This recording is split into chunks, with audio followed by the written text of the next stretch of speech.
There's a particular kind of arrogance that comes not from cruelty, but from experience. The kind that builds walls so high you forget there was ever a door. Damien Cross had that arrogance.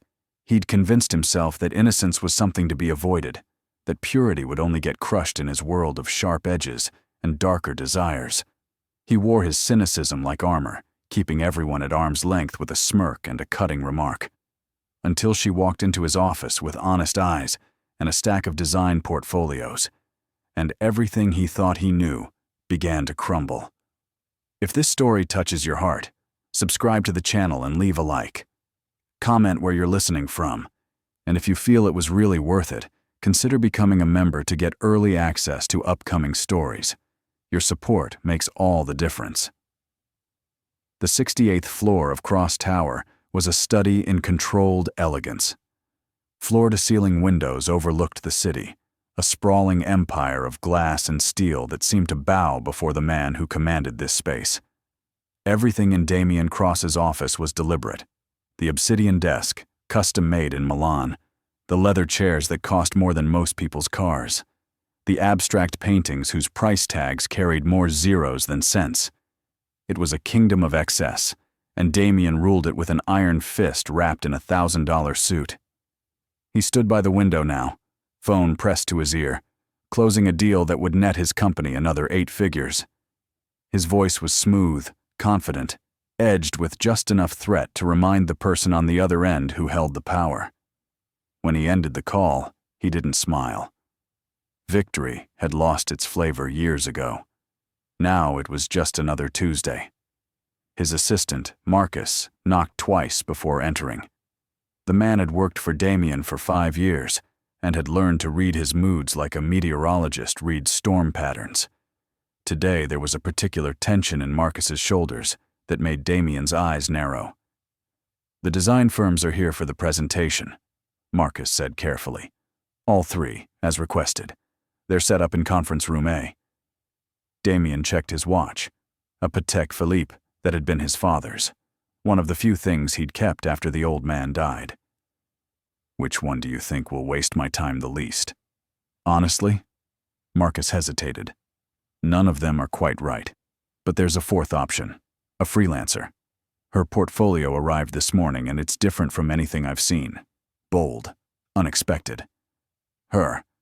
Damien's eyebrow raised, not in interest, but in skepticism. "Emma Clark, 26, graduated top of her class from Parsons, worked briefly for Jensen and Associates before going independent. Her work is innovative without being impractical. I took the liberty of adding her to today's presentations." Damien turned fully now, studying his assistant with an expression that had made seasoned executives sweat. "You took the liberty." Marcus didn't flinch. It was why Damien kept him around. "I did. Because you asked me to find someone who could reimagine the Meridian project without losing its soul. She might be that person." A long pause. Then Damien moved toward the door, adjusting his cufflinks as he walked. "She's last, after I've eliminated the others." The conference room smelled of expensive cologne and desperation.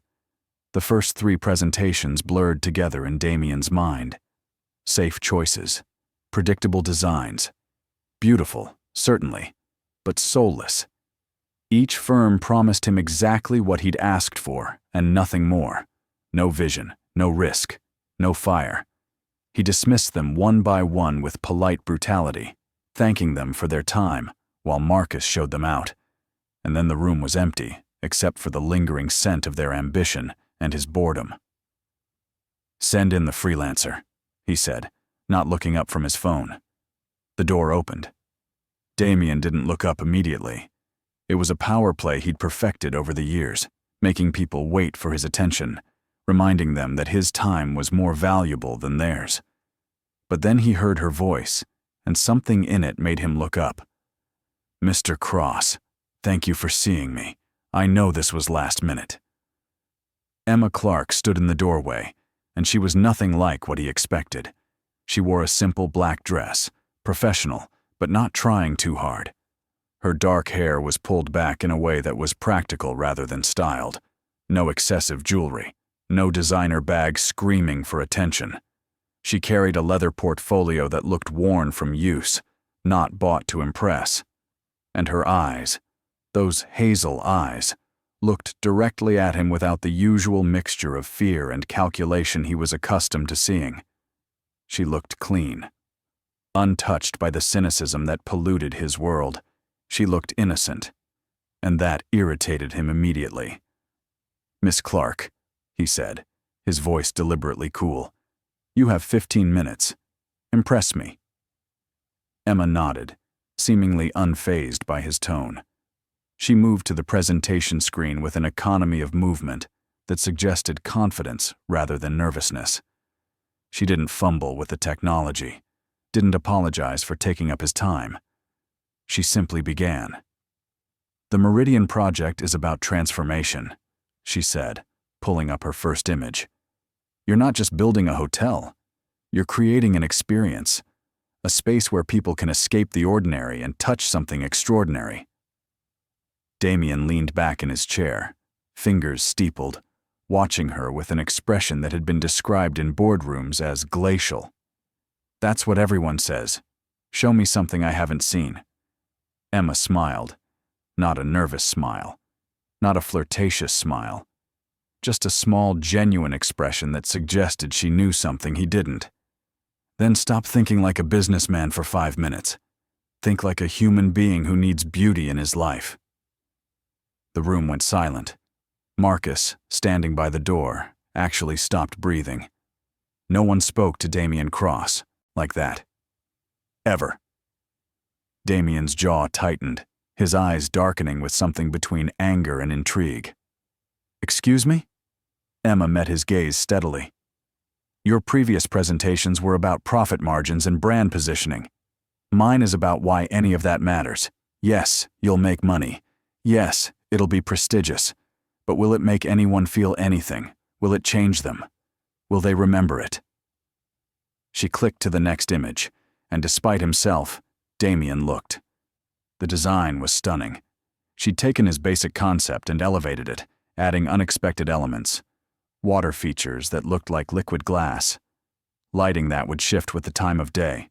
Spaces that felt both intimate and infinite. It was luxury, yes, but it had something the other presentations lacked. It had soul.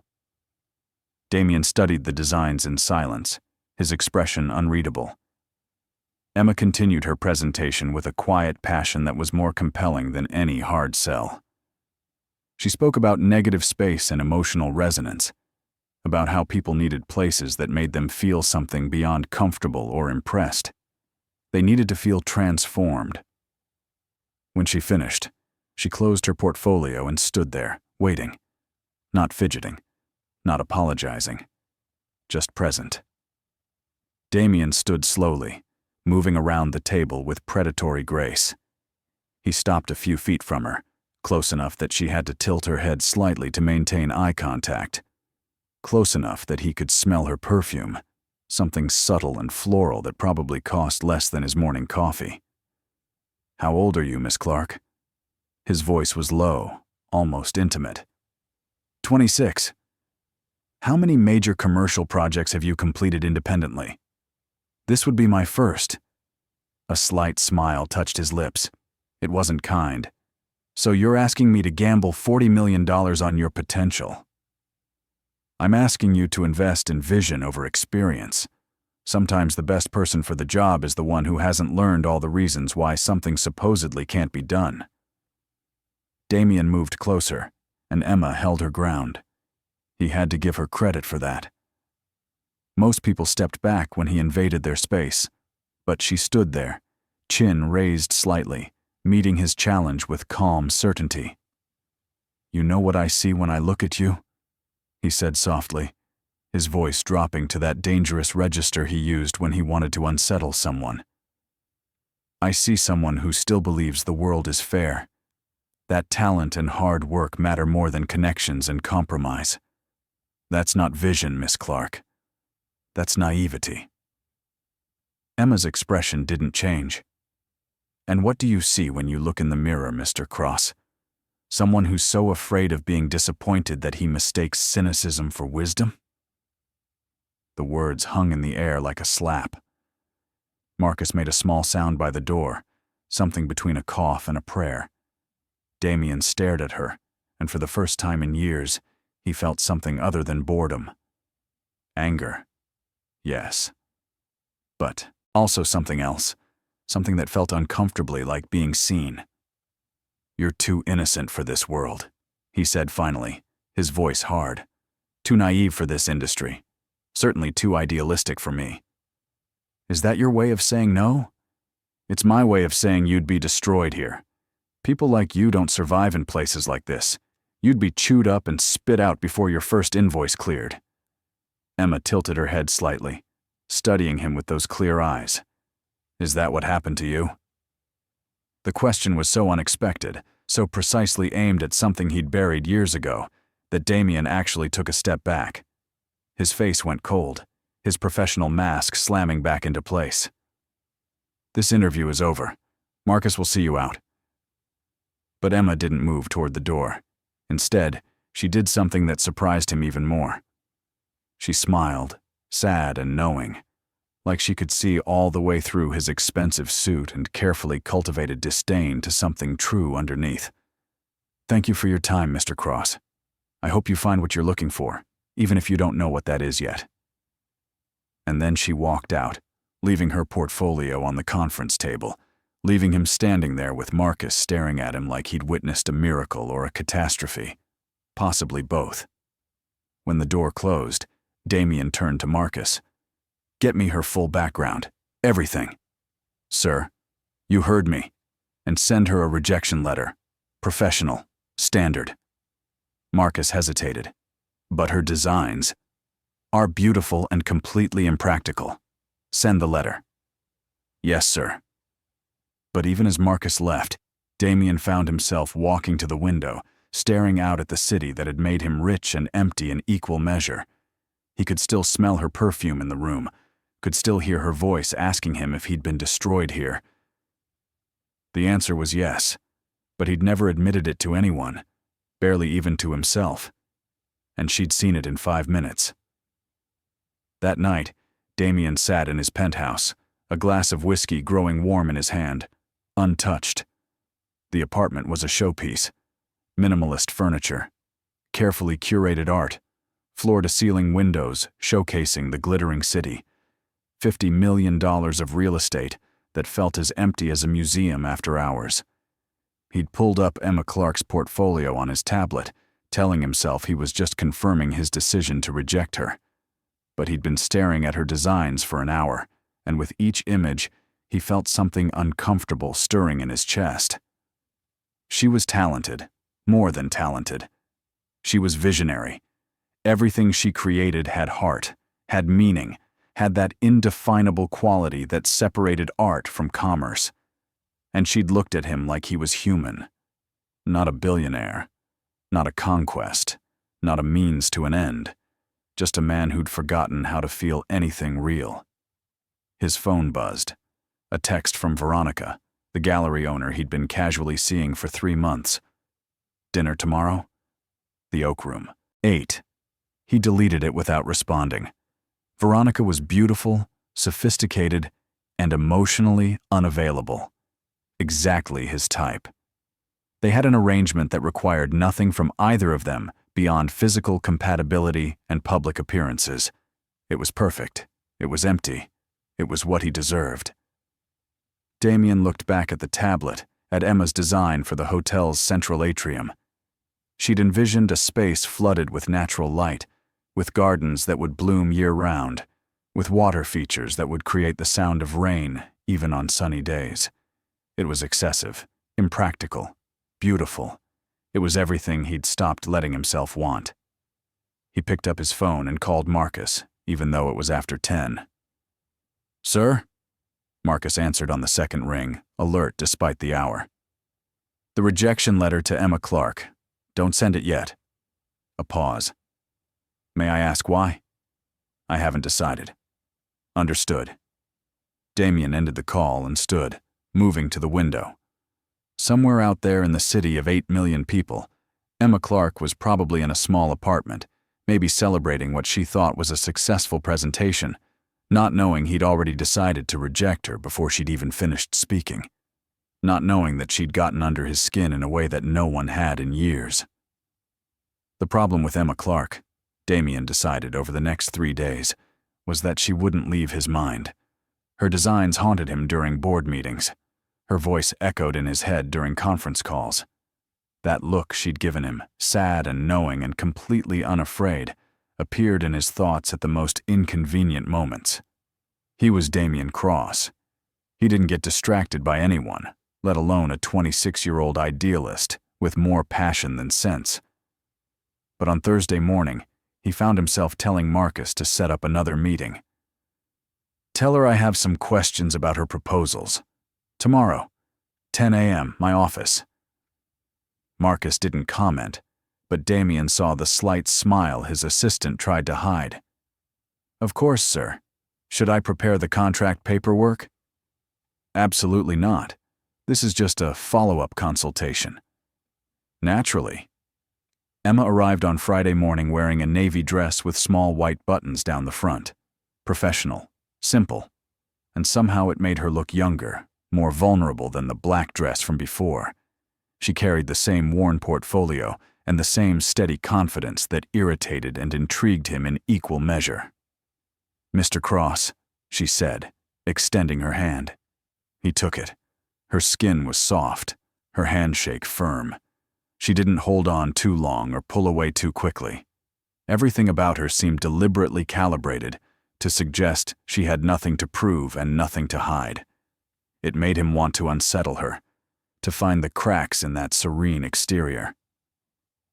"Miss Clark, thank you for coming. Please sit." She sat across from his desk, crossing her ankles, folding her hands in her lap, waiting. Damien leaned back in his chair, studying her with the intense focus he usually reserved for hostile negotiations. "I've been reviewing your designs. And? They're impractical. The water features alone would require constant maintenance. The living gardens in the atrium would need specialized climate control.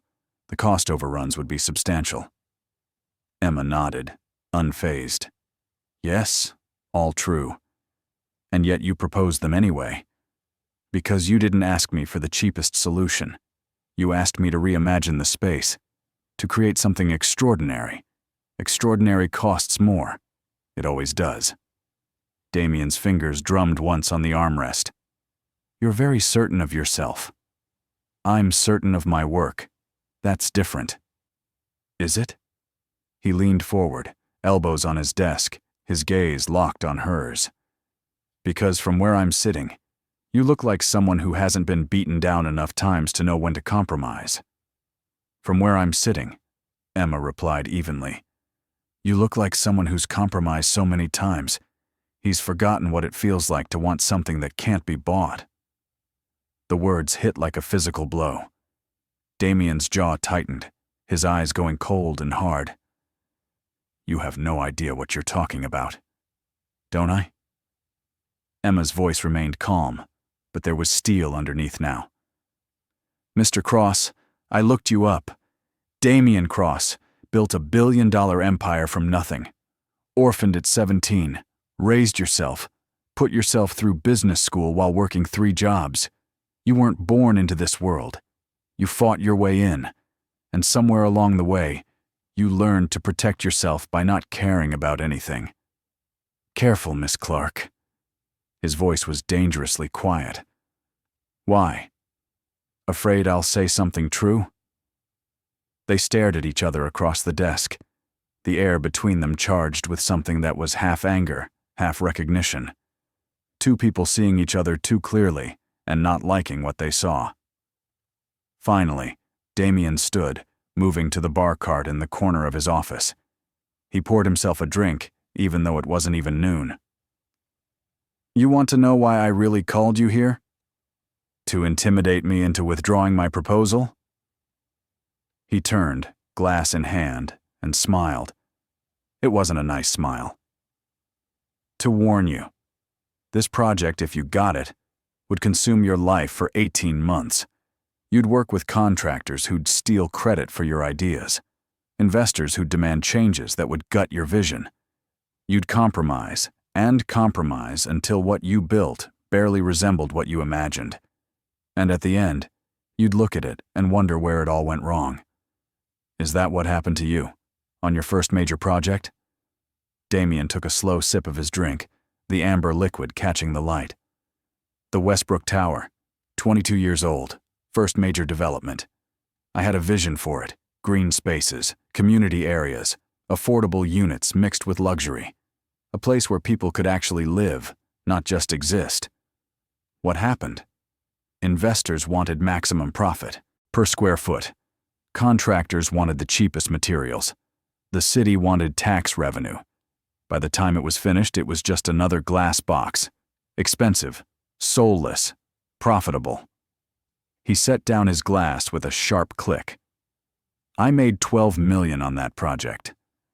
And I learned that idealism is a luxury that the people who need to eat can't afford. Emma stood slowly, moving around the desk toward him.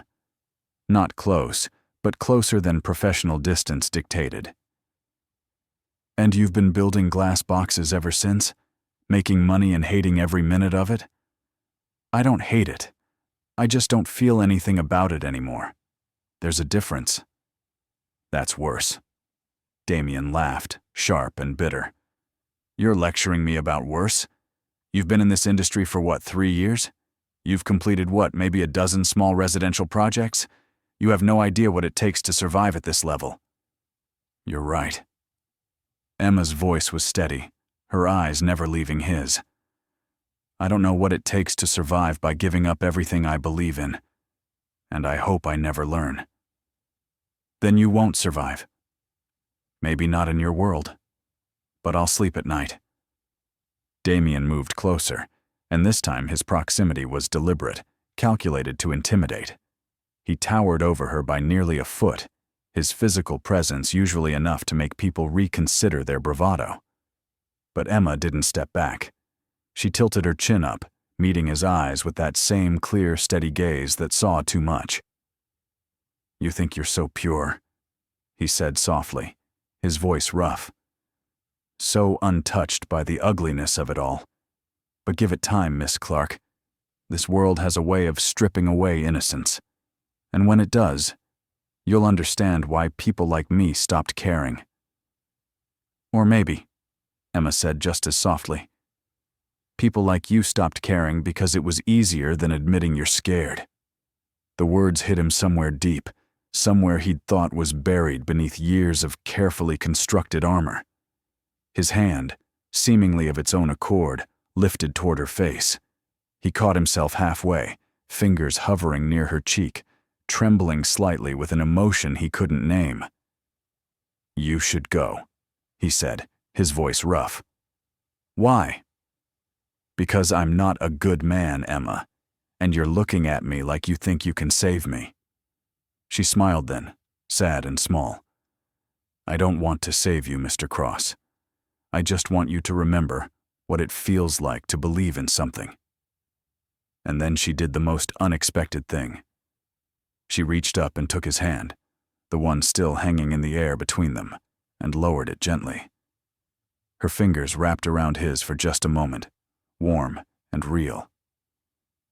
Send the rejection letter, she said quietly. I understand. You're not ready.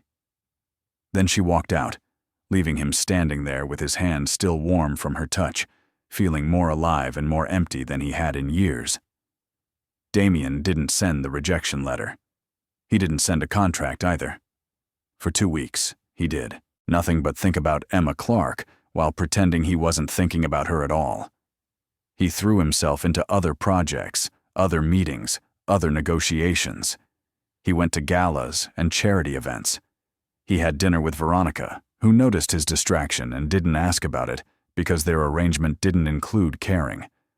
But every night, he found himself looking at Emma's portfolio. Every morning, he caught himself wondering what she was doing, if she'd found other work, if she was thinking about him at all, or if he'd been just another arrogant client who'd wasted her time. Marcus, to his credit, said nothing. But his silence was eloquent. It said everything Damien didn't want to hear. On a Thursday evening, Damien left the office late, as usual. His driver waited by the curb, ready to take him home to his empty penthouse. But something made him wave the car away.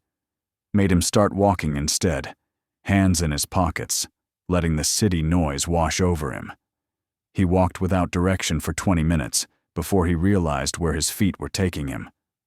To the address, listed on Emma Clark's business cards. A modest building in a neighborhood that was gentrifying but not quite there yet.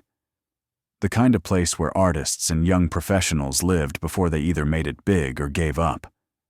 He stood across the street, staring up at the lit windows, wondering which one was hers, wondering what the hell he was doing there, wondering when he'd become the kind of man who stalked women who'd rejected his rejection. The irony wasn't lost on him.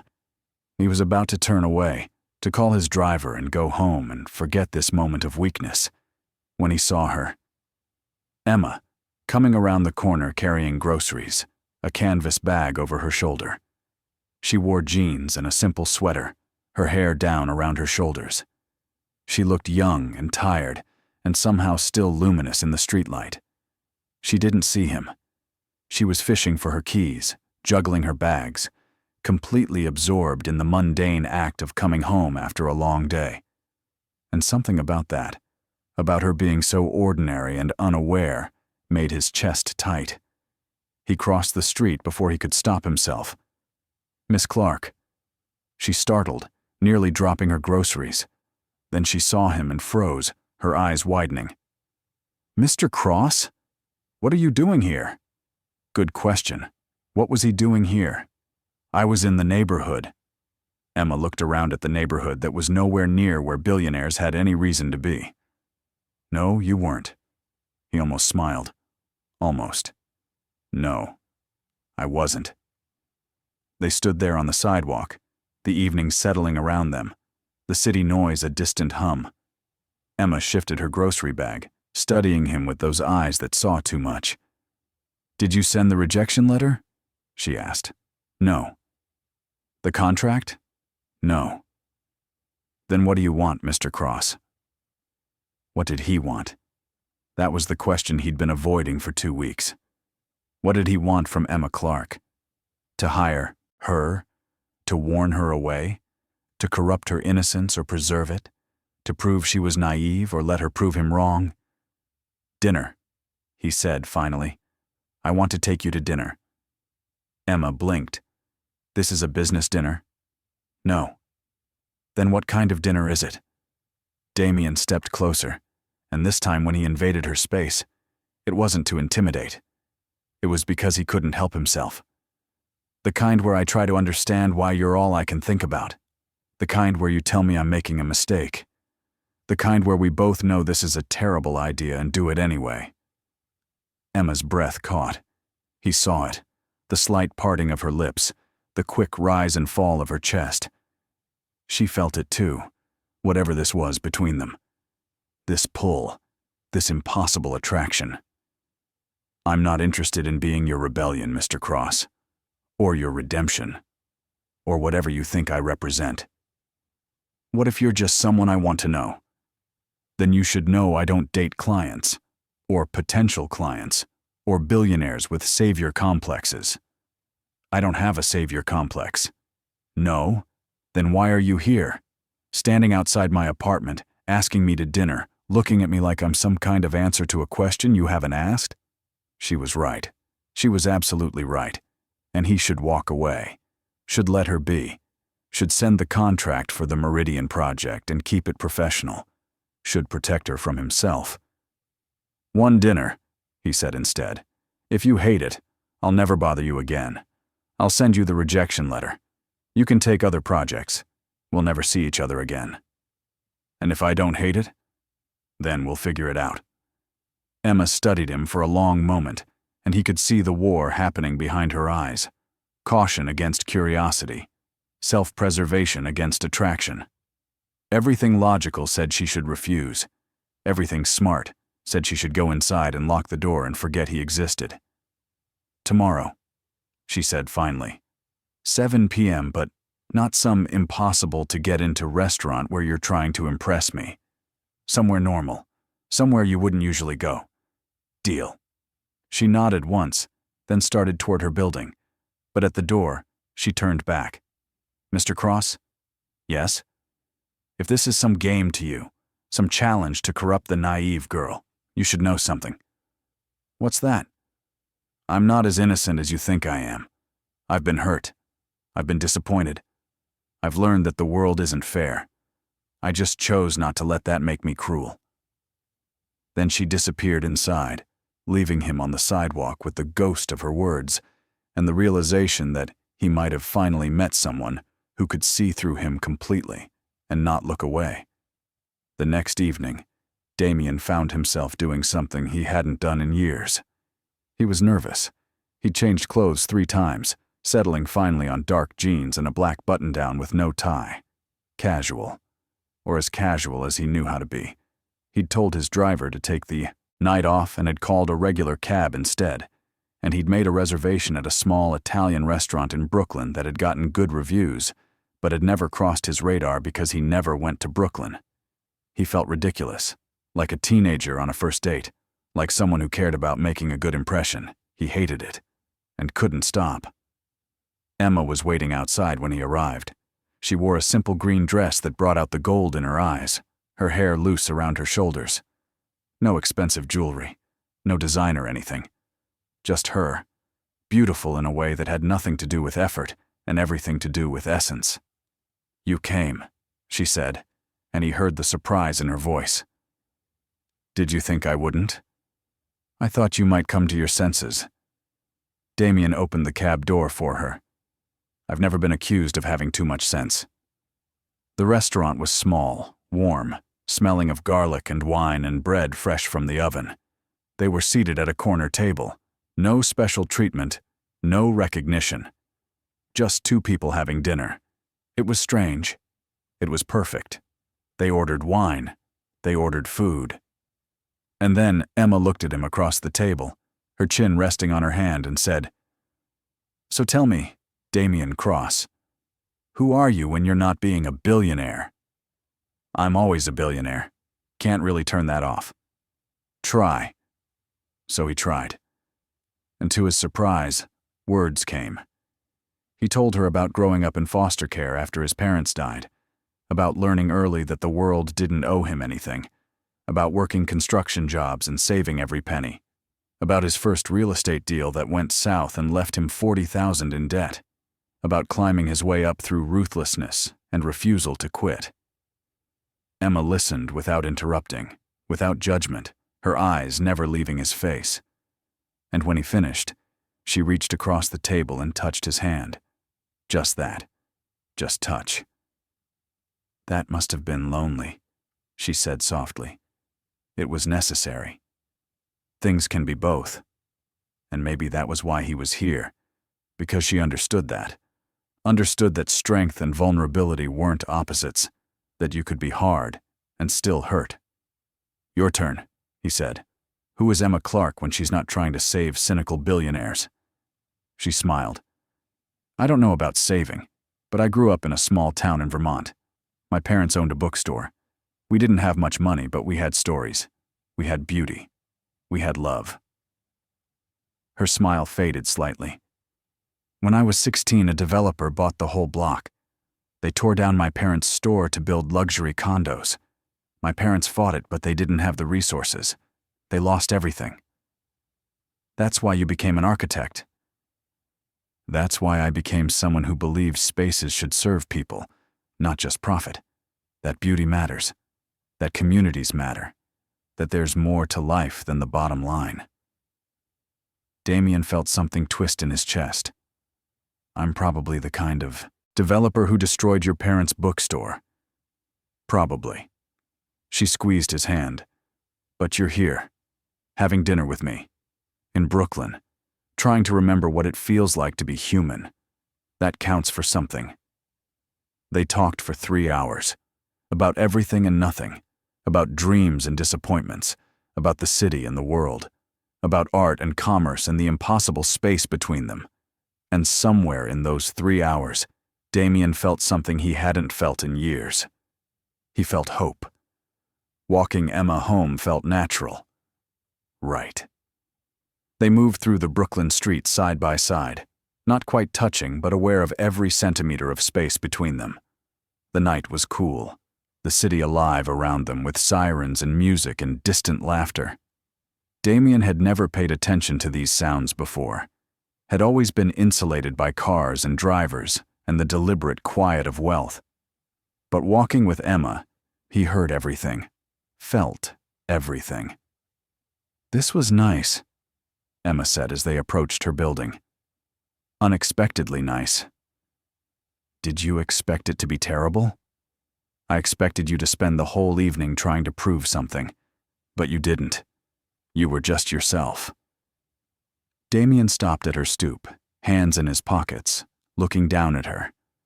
The streetlight caught her hair, made her eyes luminous. She was so beautiful it hurt to look at her. Beautiful in a way that had nothing to do with perfection and everything to do with truth. "I haven't been myself in a long time," he admitted. "I'm not sure I remember how." "Then maybe that's what tonight was about. Remembering." They stood there, the space between them charged with possibility. Damien wanted to kiss her, wanted it so badly his hands trembled with the effort of keeping them in his pockets. But something held him back. Some instinct that told him if he kissed her now, everything would change. She would become real in a way that terrified him, and he would have to face exactly how empty his life had become. "I should go," he said, not moving. "You should," she agreed, not moving either. "Emma, don't." She placed her fingers on his lips, gentle and silencing. "Don't apologize. Don't explain. Don't tell me all the reasons why this is complicated. Just say goodnight." So he did. "Good night, Emma." "Good night, Damien." She turned and walked up the steps, and he stood there watching until she disappeared inside. Then he stood there longer, staring at the lit window on the 3rd floor, wondering what she was doing. If she was thinking about him, if she felt this same pull, this same terrifying recognition. His phone buzzed. A text from Veronica. "Where are you?" The Chandler Gala started an hour ago. He'd completely forgotten. The Chandler Gala. $500 a plate. The city's elite gathering to congratulate themselves on their philanthropy. He was supposed to be there. Should be there. Should call his driver and show up late with some excuse about work. Instead, he texted back, "Not feeling well. Give my apologies." Then he turned off his phone and walked for miles through neighborhoods he never visited, past lives he never lived, and for the first time in years, he let himself feel the full weight of his loneliness, not the productive solitude he'd convinced himself he preferred. The real thing, the ache of it, the emptiness. Emma had done that, had cracked something open in him that he'd kept sealed for years. And he didn't know whether to thank her or hate her for it. Over the next 2 weeks, Damien saw Emma 4 more times. Always dinner, always somewhere unexpected. A taco truck in Queens, a jazz club in Harlem, a late-night diner that served the best pie he'd ever tasted. Each time, she chose the place. Each time, it was somewhere he would never have gone on his own. And each time, he felt more like himself and less like the armor he'd been wearing for years. They talked about everything. She told him about her failed engagement to a law student who'd chosen his father's firm over her. About moving to New York with nothing but student loans and determination. About the tiny studio apartment she'd lived in for 3 years before she could afford anything better. About the fear that her ideals would get crushed and she'd become exactly what she'd sworn she'd never be. He told her about the women he'd dated who only wanted his money or his status. About the friendships that had dissolved when he'd gotten too successful. About his father, who'd told him before dying that love was a weakness and trust was a liability. About building an empire that impressed everyone and satisfied no one, least of all himself. "Do you ever think about doing something else?" Emma asked one night over Vietnamese food in a restaurant so small their knees touched under the table. "Walking away from it all? And do what? I don't know. Whatever makes you happy." Damien smiled, but it didn't reach his eyes. "I don't think I remember what that feels like." Emma reached across the table and took his hand. It had become natural now, this touching, her fingers intertwining with his, the warmth of her palm against his. Then maybe it's time to find out. But finding out meant changing, meant admitting that the life he'd built wasn't enough, meant risking everything he'd achieved for something he couldn't even name. And Damien had spent 20 years learning that risk without guaranteed return was foolishness. Still, when he looked at Emma, with her clear eyes and genuine smile, he wondered if maybe, just maybe, some risks were worth taking. On their 6th dinner, everything shifted.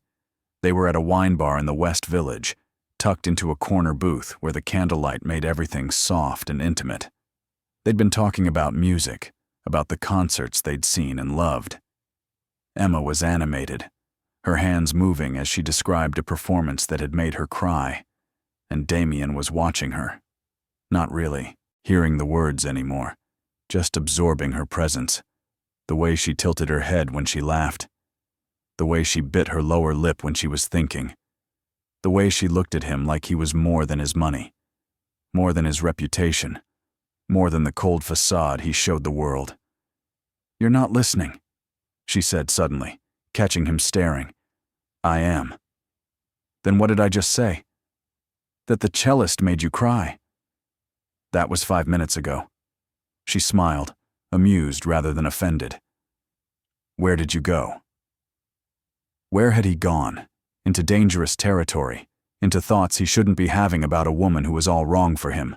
Too young, too idealistic, too innocent despite her protests otherwise, too likely to get hurt. "I was thinking," he said slowly, "that you're dangerous." Emma's smile faded. "Dangerous how?" "You make me want things I gave up on a long time ago." "Like what?" "Like believing that there's more to life than winning. Like thinking that vulnerability might not always lead to pain. Like hoping that maybe I don't have to do everything alone." Emma's eyes softened, her hand finding his across the table. "Damien, you were right that first day in my office. I'm scared, terrified actually. Because looking at you, being with you, I feel things I haven't let myself feel since I was too young to know better. And I don't know what to do with that." "You could just let yourself feel it. And when it ends badly, when you realize I'm exactly as cold and damaged as I seem, when you get tired of trying to find something redeemable in me." Emma stood up from her side of the booth and slid in next to him, close enough that he could feel her warmth, smell her perfume. She took his face in her hands, forcing him to look at her. "Damien Cross, you are the most frustrating man I've ever met. You act like you're this terrible person, but you're not. You're scared. You're hurt. You've built walls so high you've forgotten what it feels like to let someone in. But those walls aren't protecting you anymore. They're just keeping you lonely." "Emma, I'm not trying to fix you. I'm not trying to save you. I just see you, the real you, under all the money and the power and the carefully cultivated distance. And you know what I see?" "What?" "Someone worth knowing. Someone worth the risk." And then she kissed him. It was soft at first, tentative, giving him the chance to pull away. But Damien didn't pull away. Couldn't pull away. He wrapped his arms around her and pulled her closer, kissing her back with all the pent-up longing and fear and hope he'd been carrying. She tasted like wine and sweetness, and everything he'd been denying himself. Her hands tangled in his hair. His hand found the small of her back. And for a moment, the world disappeared. There was just this, just her, just the feeling that maybe, just maybe, he'd found something real. When they finally broke apart, both breathing hard, Emma smiled against his lips. See? Not so scary. But it was. It was terrifying. Because now that he'd kissed her, now that he'd let himself want her, there was no going back. No pretending he was fine with his empty life. No convincing himself that solitude was preferable to risk. Emma Clark had done exactly what he'd feared. She'd cracked him wide open, and he had no idea how to protect himself anymore. They left the wine bar hand in hand, walking through the village streets without destination. Damien couldn't remember the last time he'd walked anywhere without purpose, without agenda. But with Emma, every moment felt purposeful, even when they were doing nothing at all. They talked about small things, the architecture of the buildings they passed, the smell of bread from a bakery closing for the night, the sound of someone playing guitar on a corner stoop. Normal things, human things, things Damien had forgotten to notice in his climb to the top. "Come back to my place," Emma said suddenly, stopping under a streetlight to look up at him. Damien's heart kicked against his ribs. "Emma! Not for that. Just to talk. To be. Unless you'd rather not." Would he rather not? Spend more time with her? Be in her space, surrounded by her life, getting closer to something that terrified and exhilarated him in equal measure? "I'd like that," he said. Her apartment was exactly what he expected. Small, but filled with personality. Books stacked on every surface, sketches pinned to the walls, plants in mismatched pots on the windowsill, a worn couch with throw pillows that had seen better days. It was the opposite of his penthouse, cluttered where his was minimalist, warm where his was cold, lived in where his was sterile. It was perfect. "Sorry about the mess," Emma said, clearing some papers from the couch.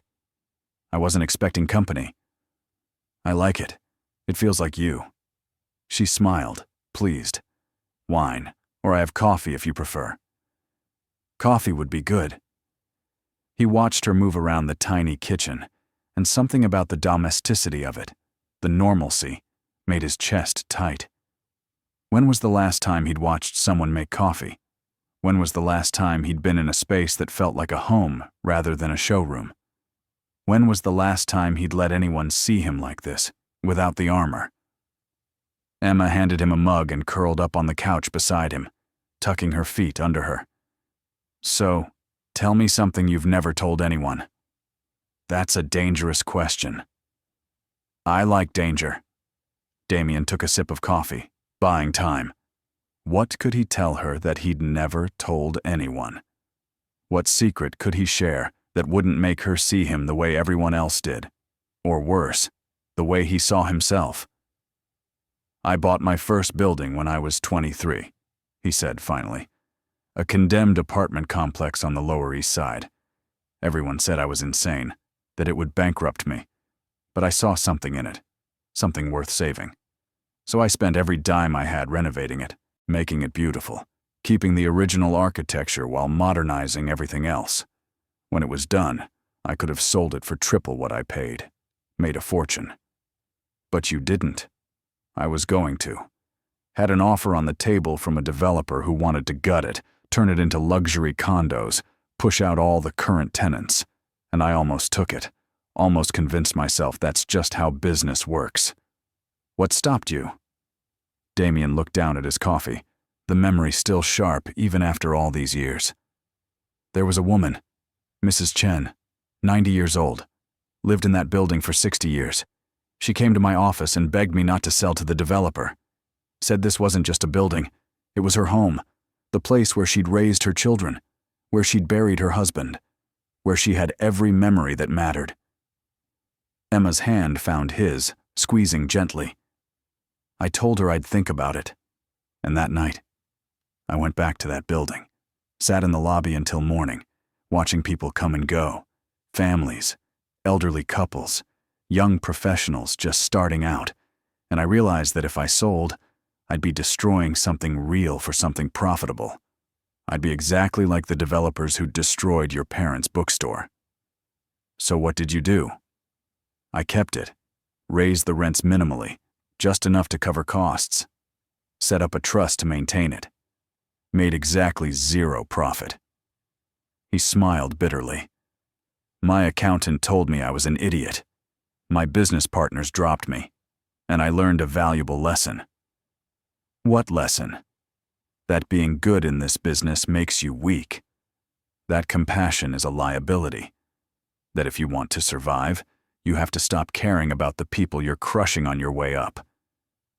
Emma was quiet for a long moment. Then she set down her coffee and turned to face him fully. That's not what you learned, Damien. No. No. What you learned is that doing the right thing comes with consequences, that choosing people over profit costs something, but you did it anyway. That one time, you chose to be good even knowing what it would cost you. And I never did it again. Maybe not, but the fact that you remember it, that you're telling me about it now, means some part of you wishes you had. Some part of you still believes that buildings should be homes, that spaces should serve people, that maybe Mrs. Chen's 60 years of memories matter more than your portfolio. Damien looked at her, this woman who saw him so clearly, who refused to let him hide behind his cynicism. How do you do that? Do what? See the best in people, stay optimistic, keep believing that the world can be better when everything in it seems designed to prove you wrong. Emma smiled, sad and wise beyond her years. Because giving up is easy. Being cynical requires no courage. It's hoping that's hard. It's believing that's brave. And I'd rather be brave and disappointed than safe and empty. I'm not brave, Emma. Yes, you are. You're here, with me, letting me see you, letting yourself feel something again. That takes more courage than any business deal you've ever closed. Damien set down his coffee and pulled her close, wrapping his arms around her. She fit perfectly against his chest, her head tucked under his chin. He could feel her heartbeat against his ribs, could smell her shampoo, could feel the rise and fall of her breathing. And something inside him, something that had been locked away for years, began to crack open. I'm going to hurt you, he whispered into her hair. I don't know how not to. Emma pulled back just enough to look up at him. Maybe. But I'd rather be hurt by someone real than protected by someone fake. And Damien, you're the realest person I've met in this city, even when you're trying to hide it. He kissed her then, soft and slow and full of all the things he couldn't say. She kissed him back, her hands sliding up his chest, around his neck, fingers tangling in his hair. And this time, there was no hesitation, no fear, just wanting, just need, just two people finding each other in the darkness. They stayed on that couch for hours, kissing and talking and kissing again. Damien told her things he'd never told anyone. About the nightmares he still had about being homeless. About the fear that everything he'd built could disappear overnight. About the loneliness that followed him, even in crowded rooms.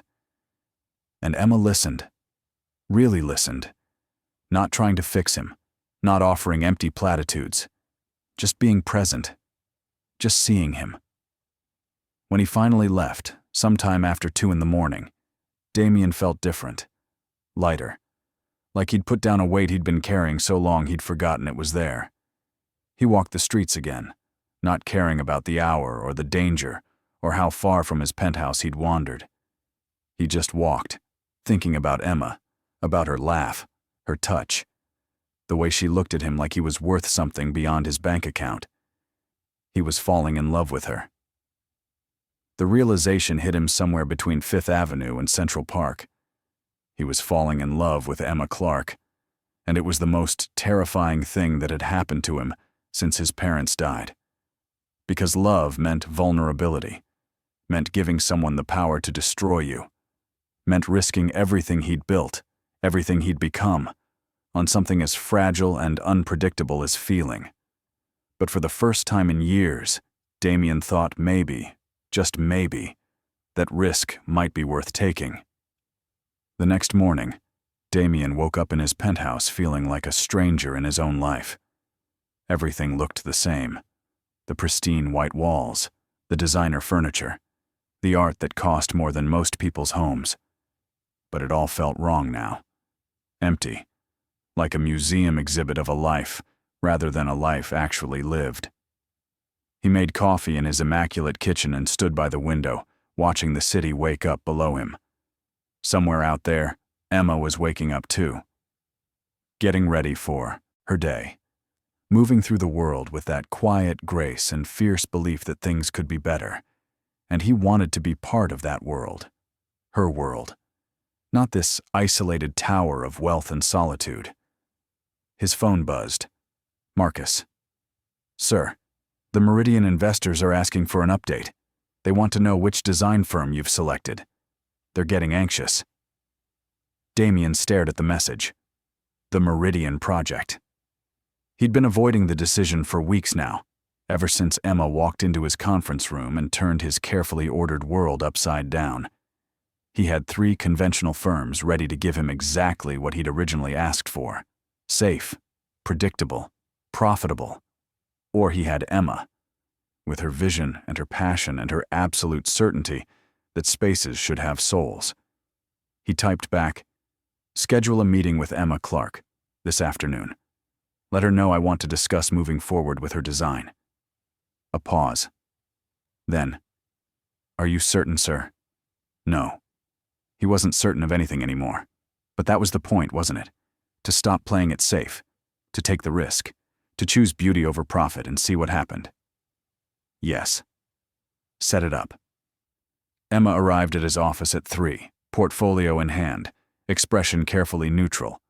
But Damien could see the hope in her eyes, the guarded optimism, the part of her that wanted to believe this was real and not another test she'd have to pass. "Mr. Cross," she said formally. They were back to that, in his space, back to professional distance. "Emma, please sit."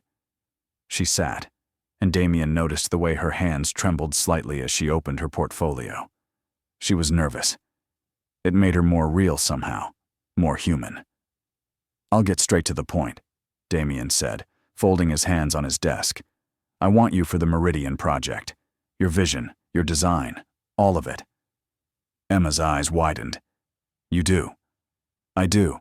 I've reviewed your proposal extensively, shown it to my partners, run the numbers. And yes, it's more expensive than conventional approaches. Yes, it's risky. Yes, my investors will have questions.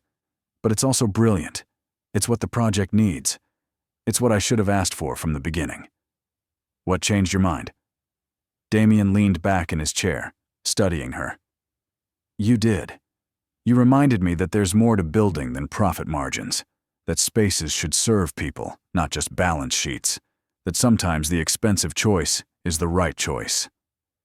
Emma's eyes glistened with tears. She quickly blinked away. "I don't know what to say." "Say you'll do it. Say you'll take this project and make it everything you envisioned. No compromises. No watering down your vision to satisfy conservative investors. Just pure, unfiltered Emma Clark genius." She laughed, the sound shaky with emotion. "That's a lot of pressure. Can you handle it?" Emma met his eyes, and in that moment all the professional distance dissolved. They weren't client and designer. They were 2 people who'd seen each other, clearly, and decided to take a leap together. "Yes," she said firmly. "I can handle it."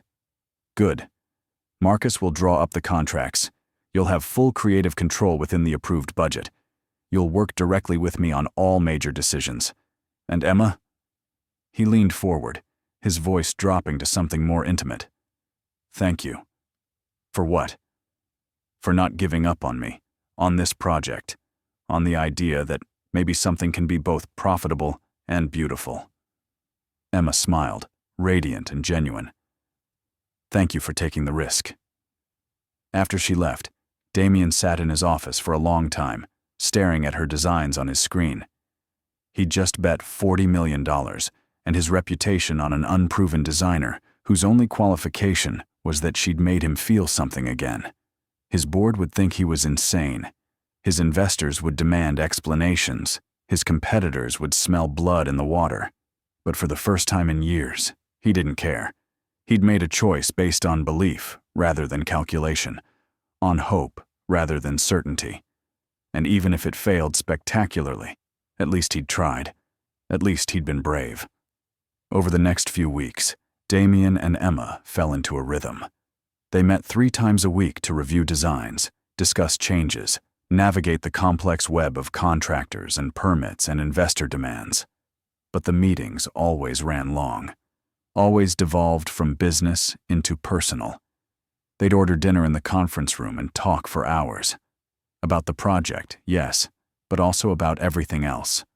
Their hopes, their fears, the lives they'd imagined and the ones they'd ended up living. Emma's presence in his office, in his life, transformed everything.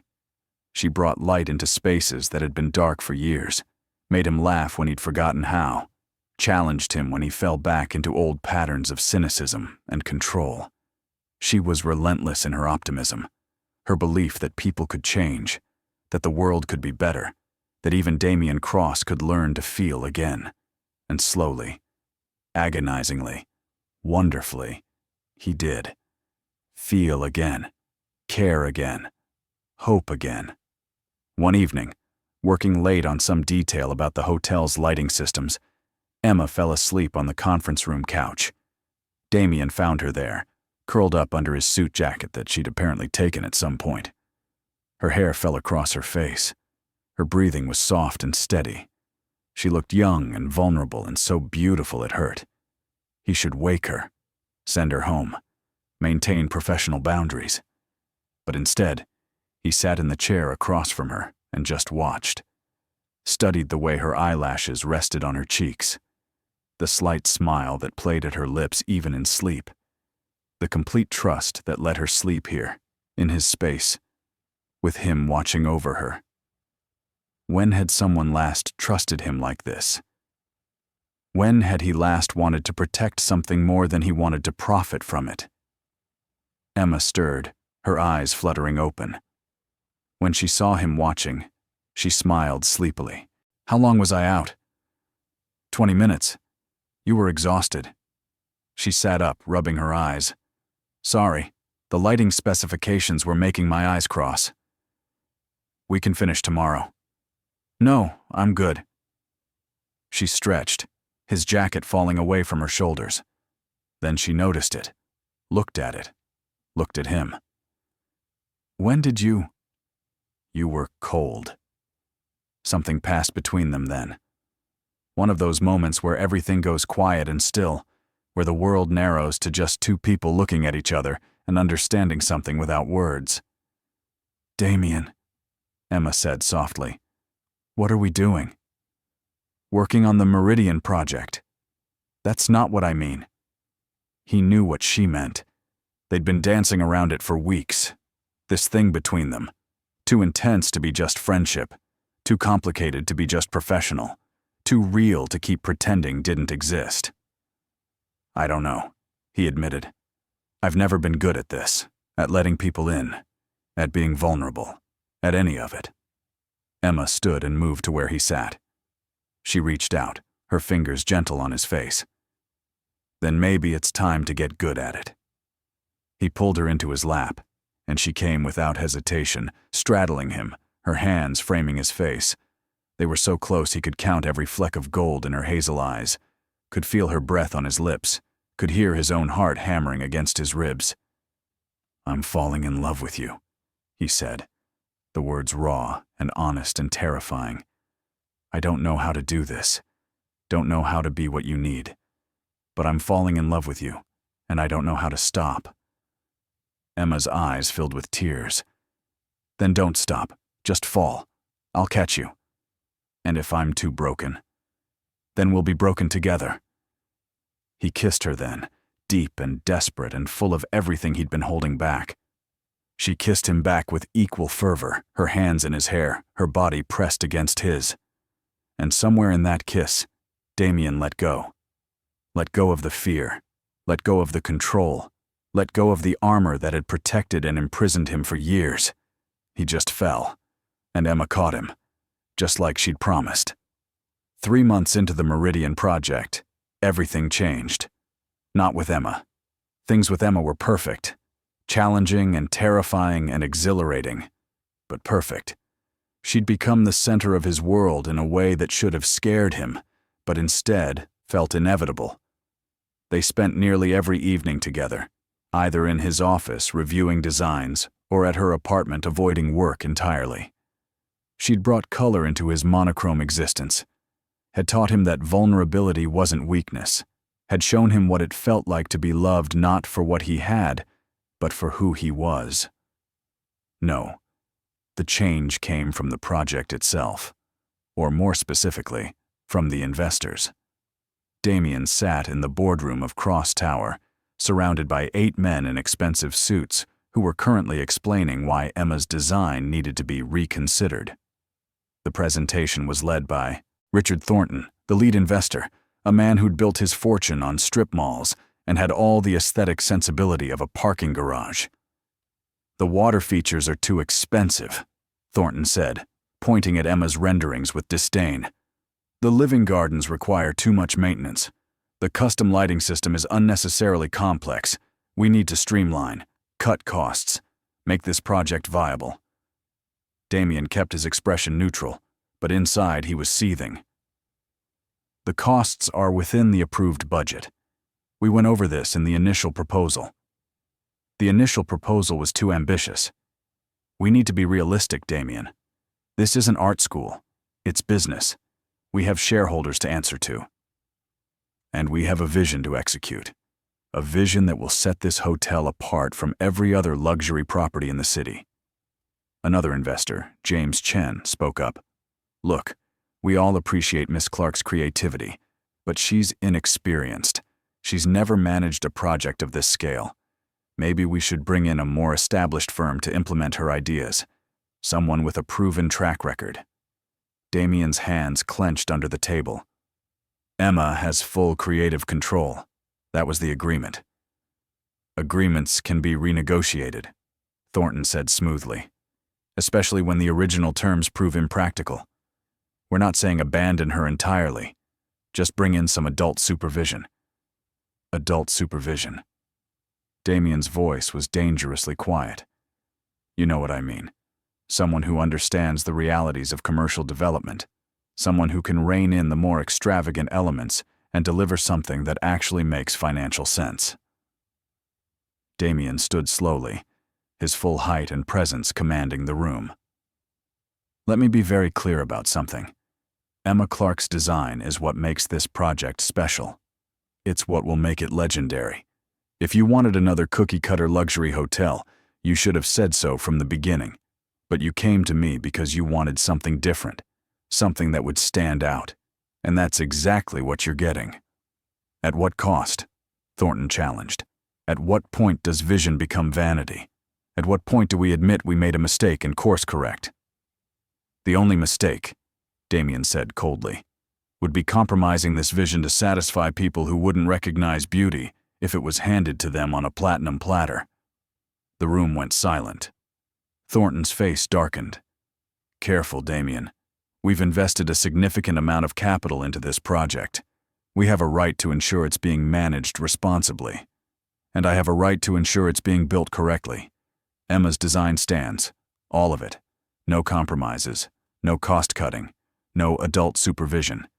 If that's a problem, I'll buy out your shares and find new investors." "You can't afford that." "Try me." They stared at each other across the table, 2 men who'd spent their lives winning and refusing to back down. Finally, Thornton gathered his papers. "We'll be watching this project very carefully, Damien, and if it goes over budget or behind schedule, we'll be calling for a vote to remove you from management." "Noted. Now get out of my building." After they left, Damien stood alone in the boardroom, staring out at the city and wondering if he'd just made the biggest mistake of his career. He'd essentially bet everything, his reputation, his company, his fortune, on Emma's vision, on his belief that she was right and they were wrong. On the hope that beauty and profit weren't mutually exclusive. He called her immediately. "Can you meet me? Now?" "Damien, what's wrong? You sound... Please, just come." She arrived 30 minutes later, finding him still in the boardroom, staring at her designs projected on the screen. She took one look at his face and understood immediately. "They want to change it," she said quietly. "They want to gut it, make it safe, make it like everything else." "What did you tell them?" Damien turned to face her. "I told them no. Told them your design stands exactly as you conceived it. Told them if they had a problem with that, they could get out." Emma's hand flew to her mouth.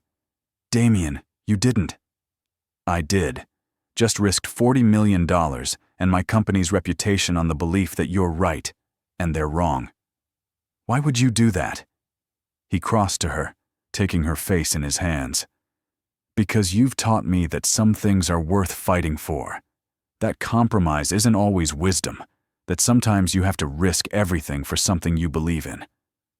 Tears spilled down Emma's cheeks. "I don't want to be the reason you lose everything." "You won't be. We'll make this work. Together.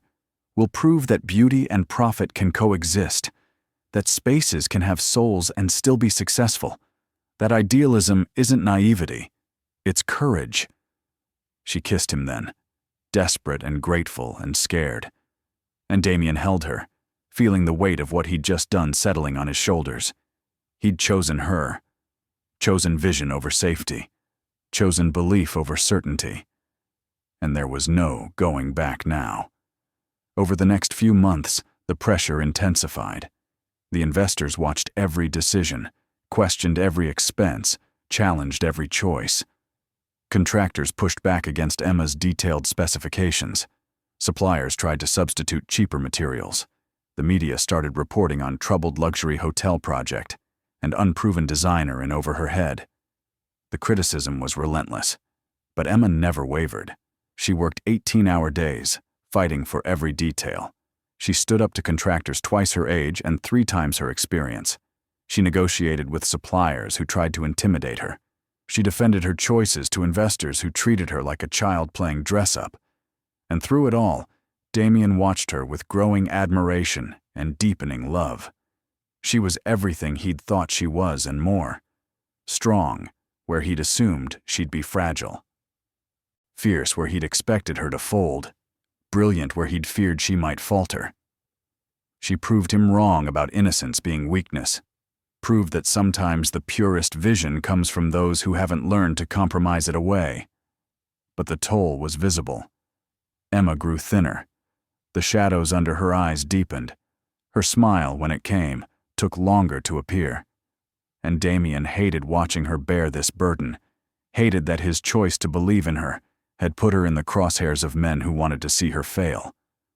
One night, very late, they sat in the construction site of what would become the Meridian.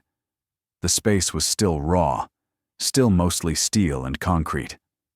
But Emma saw the finished product, saw what it would become. She stood in the center of what would be the atrium, looking up at the opening where natural light would pour in. "Do you ever regret it?" Damien asked from behind her. "Regret what?" "Taking this project. Taking me. All of this." Emma turned to him, and in the harsh construction lighting, she looked both exhausted and radiant. "Do you regret giving me the chance?" "Never." "Then I don't regret taking it. Yes, it's hard. Yes, I'm tired. Yes, there are days I want to give up. But Damien, we're building something beautiful. Something that will matter. Something that will last long after we're gone. How could I regret that?" He pulled her close, resting his chin on her head. "You're stronger than I ever gave you credit for. And you're better than you give yourself credit for." They stood there in the skeleton of their shared dream, holding each other against the weight of doubt and pressure and fear. And Damien realized something fundamental had shifted. He wasn't protecting her anymore. She wasn't saving him.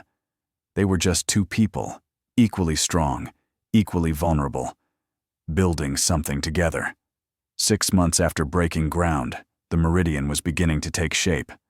The structure was complete. The gardens were being installed. The water features were being tested. Emma's vision was becoming reality, and even the investors had to admit it was stunning. Not profitable yet. They wouldn't know that for another year. But undeniably beautiful. Damien stood in the nearly finished atrium, watching sunlight pour through the glass ceiling Emma had fought so hard for. Water cascaded down the walls in sheets of liquid crystal. Living gardens climbed toward the light. The space felt sacred, transformative, like stepping into another world. "It's perfect," Marcus said beside him. She was right about everything. She usually is. The investors are coming around. Thornton actually admitted yesterday that he'd been wrong to push back against the design. Said it's the most innovative hotel space he's seen in 20 years. Damien smiled. Make sure Emma hears that. Where is she anyway? Thought she'd be here for the atrium reveal. She said she had something to take care of, wouldn't tell me what. That was unusual. Over the past months, Emma had become almost obsessive about the project, attending every installation, checking every detail. For her to miss this moment was out of character. His phone buzzed. A text from Emma. "Can you meet me at my apartment? Need to talk." Something in those words made Damien's chest tighten. He texted back immediately. "On my way." He found Emma sitting on her couch, still wearing her work clothes, her face pale and drawn. The apartment, usually warm and welcoming, felt cold. Wrong. "What's wrong?" he asked, sitting beside her. Emma looked at him, and there were tears in her eyes. "I got an offer from Jensen and Associates. They want me to head their residential design division. It's a huge opportunity, more money than I ever imagined making, creative freedom on major projects, everything I've always wanted." Damien felt his stomach drop. "When did this happen?" "They called yesterday. Said they've been following my work on the Meridian. They're impressed. They want me to start after the hotel opens." "And you're considering it?" It wasn't a question. He could see it in her face. The temptation. The pull of validation from the establishment she'd been fighting against.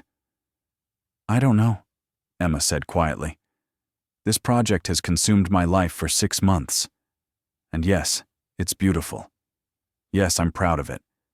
But Damien, I'm exhausted. I'm worn down from fighting, from defending every choice, from proving myself over and over to people who still think I'm just some naive girl in over her head. So you're going to quit? Join the establishment? Become everything you said you never wanted to be? That's not fair, isn't it?" Damien stood, pacing her small living room. "You told me spaces should serve people, that beauty matters, that compromising your vision makes you complicit. And now you're going to take a job at a firm that does exactly what you've spent your career fighting against? They're offering me the chance to change things from inside. That's what everyone says, right before they discover that the system changes them instead." Emma stood too, her eyes flashing. "You of all people should understand wanting stability, wanting recognition, wanting to not have to fight for every single thing. I do understand. That's why I know it's a trap. You take that job, Emma, and in 5 years you'll wake up wondering where your ideals went. You'll be designing soulless boxes for rich clients and telling yourself it's fine because you're making good money. You'll become me. Maybe that's not the worst thing." The words hung between them like a physical presence. Damien stared at her, feeling something crack inside his chest. "Is that what you think? That becoming like me, cynical and empty and going through the motions, is an acceptable outcome?" "I didn't mean it like that." "Then how did you mean it?" Emma wrapped her arms around herself. "I meant that maybe your way isn't wrong. Maybe there's wisdom in protecting yourself, in not fighting every battle, in accepting that the world is what it is and working within those constraints. That's not wisdom, that's surrender. And maybe surrender isn't always defeat. Maybe sometimes it's just being realistic. Damien felt something fundamental shifting between them. This woman, who'd challenged him to feel again, to hope again, to believe that things could be better. She was giving up. She was choosing safety over risk, comfort over conviction, everything she'd criticized him for. "You said I wasn't brave enough to choose belief over certainty," he said quietly. "But I did. I chose you. I chose your vision. I risked everything I'd built on the belief that you were right. And now you're proving that my initial instinct was correct. You're too innocent for this world, too naive to survive it. And the first time it gets hard, you fold." Emma's face went white. "That's not fair." "Fair? Nothing about this is fair, Emma.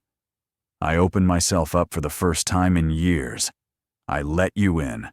I believed in you. And now you're walking away because some established firm offered you validation and a salary. I haven't decided anything yet. But you're considering it, and that tells me everything I need to know." They stood there, two people who'd seen each other completely, and now couldn't see anything but hurt. Emma's eyes filled with tears.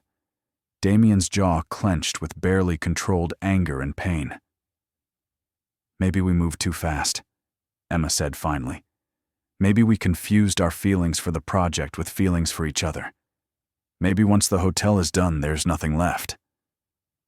The words cut deeper than anything physical could have. Damien felt his walls slamming back into place, protecting him from the devastation of having believed, having hoped, having loved. "Maybe you're right," he said coldly. "Maybe I was foolish to think that what we had was real, that you were different, that you could handle being with someone like me. Someone like you? Someone who's too broken, too demanding, too intense, someone who expects the impossible from people and gets angry when they prove they're human. Damien, that's not... I think you should take the job, Emma. Take it and build your safe career and your comfortable life. Find someone easier, someone who doesn't challenge you, someone who doesn't expect you to be brave when it's hard. So that's it? I consider one opportunity and you throw everything away? I'm not throwing anything away. I'm just accepting reality, which is what you've been trying to teach me, right? To be realistic?" They stared at each other, both breathing hard, both hurting in ways they couldn't articulate. And Damien saw the moment Emma shut down, saw her walls go up just like his had, saw the distance open between them like a chasm. "Fine," she said, her voice flat. "I'll finish the Meridian project, because I committed to it, because I don't abandon my work. But after that, I think we need some space." "Space. Right. That's what we need." "Damien, just finish the project, Emma. Do your job, and then you can go be successful somewhere else, with someone else. Prove to everyone that you're as naive as they thought." He walked out before she could respond. Walked out because if he stayed, he'd break. He'd beg her not to go. He'd admit that he needed her more than pride or anger or hurt, and he'd already learned that lesson once. That needing people, loving them, believing in them, it only led to pain. Better to cut it off now. Better to rebuild his walls before they crumbled completely. Better to be alone than abandoned, even if being alone felt like dying. 3 weeks passed. 3 weeks of Damien and Emma working on the Meridian in painful silence. They communicated through Marcus and contractors. They attended separate site visits. When they had to be in the same room, they were coldly professional, discussing grout colors and fixture placements like strangers. It was torture, for both of them. Damien threw himself into work with the same intensity he'd used before Emma entered his life. He closed deals. He attended galas. He rebuilt his walls brick by brick. But at night, alone in his penthouse, he stared at the ceiling and thought about her. The way she laughed, the way she saw him, the way she'd made him believe he could be better. He'd been wrong to push her away. He knew that. But pride and fear kept him from reaching out. What if she'd already accepted the job? What if she'd moved on? What if she realized she was better off without him? Emma, for her part, finished every detail of the meridian with meticulous care. But the joy was gone. She went through the motions, creating beauty while feeling hollow inside. She hadn't accepted the Jensen offer, hadn't declined it either. She just existed in limbo, finishing what she'd started, too heartbroken to think about what came next. The hotel was scheduled to open in 2 weeks. Everything was perfect. The gardens bloomed. The water features sang. The lighting transformed each space into something magical. It was everything Emma had envisioned and more. But she couldn't celebrate, because the person she wanted to share it with had pushed her away. On a Tuesday evening, 1 week before the grand opening, Damien stood in the completed atrium. The space was breathtaking, everything Emma had promised it would be. Sunlight filtered through the glass ceiling, illuminating the cascading water and living walls. It was a masterpiece. Her masterpiece. And he'd nearly destroyed it because he was too scared to believe in it. Marcus found him there, staring up at the light. "Sir, the final inspection is tomorrow. Everything's ready." "I know. Emma did remarkable work." "I know that too." Marcus hesitated. "Permission to speak freely?" Damien almost smiled. "When have you ever needed permission?" "You're an idiot." Now Damien did smile, bitter and tired. Elaborate. That woman loved you, really loved you. Not your money, not your status. You. And you pushed her away because she considered an opportunity that scared you. She was giving up everything she believed in. No. She was tired and looking for validation. And instead of supporting her through doubt, you judged her for having it. You did exactly what you were afraid of doing. You hurt her. The words hit like physical blows. Damien closed his eyes. "I don't know how to fix it." "Yes, you do. You're just afraid." "What if it's too late?" "Then it's too late. But at least you'll know you tried. Right now you're just a coward hiding behind righteousness." After Marcus left, Damien pulled out his phone, stared at Emma's number. His thumb hovered over the call button for 5 minutes before he finally pressed it. It rang, and went to voicemail. "Emma, it's me. I need to see you, please. I know I don't deserve it, but please. Meet me at the Meridian. Tonight. I'll be in the atrium." He waited. Hours. Sitting in the space she'd created, surrounded by her vision made real. The sun set, and the lighting system she'd designed transformed the atrium into something ethereal. Water glowed, gardens shimmered. It was like sitting inside a dream. And then he heard footsteps. Emma appeared at the entrance, wearing jeans and a sweater, her hair loose. She looked tired, beautiful, real. She stopped when she saw him, uncertainty written across her face. "You came," Damien said, standing. "You called." They stood there, 20 feet apart, the atrium vast between them. Damien wanted to run to her, wanted to fall on his knees and beg forgiveness, wanted to take back every harsh word. But his feet stayed rooted. "I was wrong," he said finally, "about everything, about you, about us, about what courage looks like." Emma wrapped her arms around herself. "Damien, please, let me finish."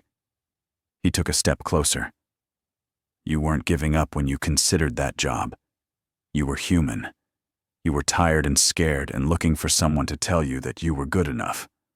And instead of being that person, I judged you. I made you feel small for having doubts. I did exactly what everyone else did. I made you prove yourself over and over instead of just believing in you." Tears spilled down Emma's cheeks. "You hurt me." "I know. And I'm so sorry. I'm sorry I let fear make me cruel. I'm sorry I pushed you away when you needed me most." I'm sorry, I forgot that being strong doesn't mean never being scared. It means being scared and staying anyway. Emma took a step toward him, then another. I didn't take the job. You didn't? No, because you were right about one thing. I would have compromised everything I believed in, would have become exactly what I swore I'd never be. The offer was tempting, but it wasn't me, and I realized that I don't need their validation. I just needed to believe in myself. Damien closed the distance between them, taking her hands in his. I'm so proud of you. For this. He gestured around the atrium. For staying true to yourself. For being braver than I ever was. I'm not brave, Damien. I'm terrified. I've spent weeks trying to forget you, forget us, forget what it felt like to be loved by you. And I can't. Good. Because I can't either. Emma, I love you. I love your idealism and your passion and your absolute certainty that the world can be better. I love that you see me, really see me, and love me anyway. And I love that you proved me wrong about innocence being weakness. Emma laughed through her tears. You're not too broken, Damien. You're just scared. We both are. Then let's be scared together. Let's build something real. Not just this hotel, but a life. A future. Something that matters. What are you saying? Damien reached into his pocket and pulled out a small velvet box. Emma's breath caught. He opened it, revealing a simple platinum band with a single diamond that caught the light from her water features. I'm saying marry me. Build a life with me. Teach me to believe. Let me love you the way you deserve. Be my partner, my conscience, my home. Damien. I know it's fast. I know we've only known each other for 9 months. I know you have every reason to say no. But Emma, I've spent my whole life being certain about everything except what mattered. And you're the only thing I've ever been absolutely certain about. Emma looked at the ring, then at him, then around the atrium they'd created together. This space that was proof that beauty and profit could coexist. That idealism wasn't naivety. That two people from different worlds could create something extraordinary. Yes, she whispered. Yes? Yes, I'll marry you. Yes, I'll build a life with you. Yes, I love you. Yes to all of it. Damien slid the ring onto her finger, then pulled her into his arms and kissed her, deep and desperate and full of promise. She kissed him back, her hands in his hair, her body pressed against his. And in that moment, surrounded by the dream they'd built together, everything felt possible. I was wrong about you, Damien murmured against her lips. You're not too innocent for my world. My world was too small for you.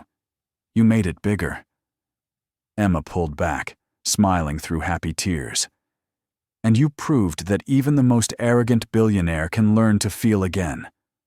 Only because of you. No, because you chose to. You chose courage over fear, vulnerability over safety, love over loneliness. That was all you. They stood there, holding each other in the atrium, the water singing around them, the gardens glowing in the evening light. And Damien understood something fundamental. Innocence wasn't weakness. It was strength. The strength to believe when cynicism was easier. To hope when despair was safer. To love when loneliness was less risky. Emma had taught him that. Had proven him wrong in the best possible way. The Meridian opened to rave reviews. It became the most sought-after hotel in the city. Every detail Emma had fought for, every choice she'd defended, every vision she'd refused to compromise, all of it paid off. It was profitable and beautiful, successful and soulful. Everything they'd promised it would be. But the real success wasn't measured in occupancy rates or revenue. It was measured in the two people who'd built it together. Who'd learned that the opposite of arrogance isn't innocence. It's openness. That true strength comes not from protecting yourself, but from letting someone in. That the greatest risk is also the greatest reward. There's a kind of arrogance that comes from experience, from being hurt and deciding never to feel again. Damian Cross had worn that arrogance like armor for years, until Emma Clark walked into his office and taught him that true courage isn't avoiding pain. It's choosing love anyway, choosing hope anyway, choosing to believe that people can change, that the world can be better, that even the most broken among us can be healed by someone who sees us clearly and loves us anyway. If this story touched your heart, subscribe to the channel and leave a like. Comment where you're listening from, and if you feel it was really worth it, consider becoming a member to get early access to upcoming stories. Your support makes all the difference, and if you felt this story was truly worth listening to, also click the Super Thanks button. Your gesture helps us continue creating stories that touch the soul